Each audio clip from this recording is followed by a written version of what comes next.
ሰላም ጤና ይስጥልኝ ውድ 24/7 ዜና ተከታታዮቻችን የሰዓቱን ዜና ይዤ ቀርቤያለሁ። እስከ ፍጻሜው አብራችሁን ቆዩ።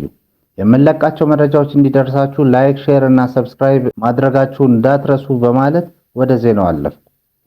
የጋምቤላ ክልል ፖሊስ ኮሚሽን የክልሉ መደበኛና አድማ ብተና ፖሊሶች ትጥቅ እንዲፈቱ ጥብቅ መመሪያ አስተላለፈ። በክልሉ ከተፈጠረው የጸጥታ ችግር ጋር ተያይዞ ሁሉም ፖሊሶች እስከ ዛሬ ድረስ ትጥቅ እንዲፈቱ የክልሉ ፖሊስ ኮሚሽን አዟል።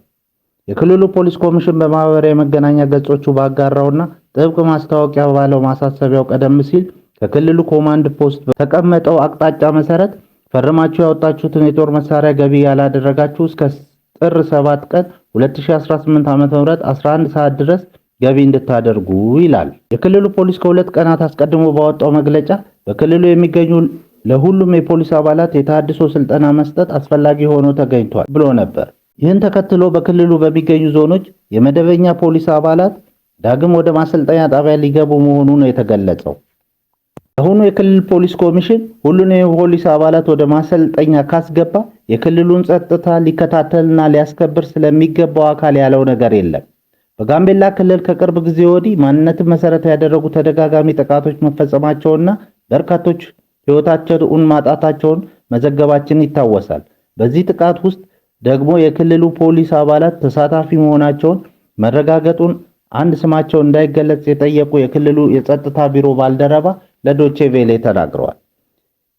ሄድ መለስ እያለ ዓመታት የተሻገረ የጋምቤላ ክልል የጸጥታ ሁኔታ አሳሳቢ የሆነ መምጣቱን ዶቼ ቬሌ በተለያዩ ጊዜያት የክልሉን ነዋሪዎች አነጋግሮ ዘግቧል። በትግራይ ክልል የሚንቀሳቀሱ 8 ፓርቲዎች ሀገራዊ ምክክር በክልሉ እንዲካሄድ ለማገዝ ተስማሙ። በትግራይ ክልል የሚንቀሳቀሱ 8 ተቃዋሚ የፖለቲካ ፓርቲዎች በክልሉ ሀገራዊ ምክክር እንዲከናወን የሚያግዝ ጥምረት መመስረታቸውን ገለጹ። ፓርቲዎቹ ይህንን ስምምነታቸውን የሚገልጽ ደብዳቤ ለሀገራዊ ምክክር ኮሚሽን ማስገባታቸውንም ከተጣማሪዎች አንዱ የሆነው ትግራይ ዲሞክራሲ ፓርቲ ትዴፓ ለዶቼ ቬሌ አረጋግጧል። የትግራይ ክልልን ችግር ለመፍታት ያግዛል በሚል የተደረገው የፖለቲካ ድርጅቶቹ ጥምረት የኢትዮጵያ ሀገራዊ ምክክር ኮሚሽን ባለፈው ሳምንት በክልሉ ከሚገኙ ፓርቲዎች አመራሮች ጋር ያደረገውን ውይይት ተከትሎ ነው ተብሏል። የብሔራዊ የምርጫ ቦርድ ህዝባዊ ወያኔ ሓርነት ትግራይ ህወሓትን ከፓርቲ ምዝገባ መሰረዙ ይታወሳል። ይህንኑ ተከትሎ መጪው ሀገራዊ ምርጫ በትግራይ ክልል ስለማድረግ አለማደረጉ ገና በውል አልለየለትም። በህወሓትና በፌዴራል መንግስቱ መካከል የተፈጠረው እሰጥ ገባ ገና መፍትሄ አላገኘም። እንደዚያም ሆኖ ግን በትግራይ ክልል የሚንቀሳቀሱት የፖለቲካ ፓርቲዎች የክልሉ ችግር በውይይት እንደሚፈታ እምነት እንዳላቸው እየገለጹ ነው። የኢትዮጵያ ሀገራዊ የምክክር ኮሚሽን በትግራይ ክልል በያዝነው የጥር ወር መጨረሻ የምክክር መድረክ ለማዘጋጀት ቀጠሮ ይዟል። ኢትዮጵያና ህንድ የዲፕሎማቲክ ፓስፖርት ለያዙ ዜጎች ቪዛ መጠየቅን ለማቆም ተስማሙ። ሀገሪቱ ለዲፕሎማቲክ ፓስፖርት ለያዙ ሰዎች የቪዛ መጠየቅን የሚያስቀር የመግባቢያ ሰነድ ስምምነት በትላንትናው ዕለት ተፈራርመዋል። ስምምነቱን በኢትዮጵያ የህንድ አምባሳደር አኒታ ኩማር እና የውጭ ጉዳይ ሚኒስትር የመካከለኛው ምስራቅ ኤዥያ እና ፓሲፊክ ሀገሮች ዳይሬክተር ጄኔራል አምባሳደር ደዋኖ ከድር ፈርመውታል። ሀገራቱ ከዚህ ስምምነት የደረሱት በቅርቡ ኢትዮጵያ የመጡትን የህንድ ጠቅላይ ሚኒስትር ናሬንድራ ሞዲ ጉብኝት ተከትሎ መሆኑ ተነግሯል። የጠቅላይ ሚኒስትሩ የኢትዮጵያ ጉብኝት የሁለቱ ሀገራት ግንኙነት ወደ ስትራቴጂክ አጋርነት እንዲያድግ አስችሏል መባሉ ይታወሳል። ዲፕሎማቲክ ፓስፖርት ለያዙ ሰዎች ቪዛ መጠየቅ መቆሙ የሁለቱን ሀገራት ግንኙነት አሁን ካለበት ይበልጥ ለማሳደግ እንደሚያግዝ ታምኖበታል። ህንድና ኢትዮጵያ የረጅም ዓመታት ግንኙነት ያላቸው ሲሆን ግንኙነታቸው ዘመናዊ ቅርጽ የያዘው ህንድ ከቅኝ ግዛት ነፃ ከወጣች ጀምሮ ነው። ይህም ከ75 ዓመታት በላይ ሆኖታል። ሁለቱ ሀገራት በተለያዩ መስኮች በትብብር ሲሰሩ ቆይተዋል። ባለፈው አንድ ዓመት ውስጥ ኢትዮጵያና ህንድ $550 ሚሊዮን የንግድ ልውውጥ ማድረጋቸውን መረጃዎች ያሳያሉ።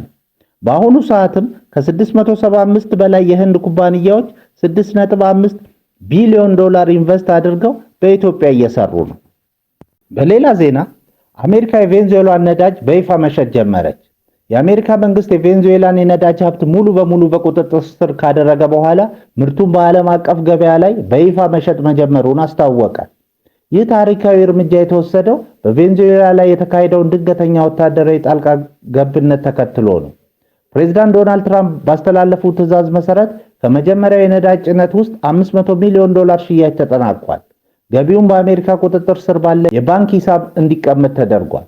የሀገሪቱ የቀድሞ ፕሬዝዳንት ኒኮላስ ማዱሮ እና ባለቤታቸው በካራካስ በቁጥጥር ስር ውለው ወደ ኒውዮርክ ተወስደዋል። በአሁኑ ወቅት በእጽ ዝውውርና ሽብርተኝነት ወንጀል ክስ ተመስርቶባቸው ፍርድ ቤት እየጠበቁ ይገኛሉ።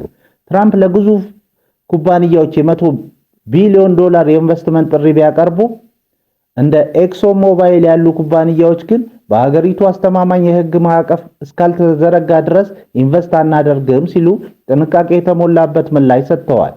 ቬኔዙዌላ 303 ቢሊዮን በርሜል የዓለማችን 20% ድፍድፍ ነዳጅ ያላት ቢሆንም በደካማ አስተዳደሯ ምክንያት ምርቷ በቀን ወደ 1 ሚሊዮን በርሜል ዝቅ ብሎ ቆይቷል።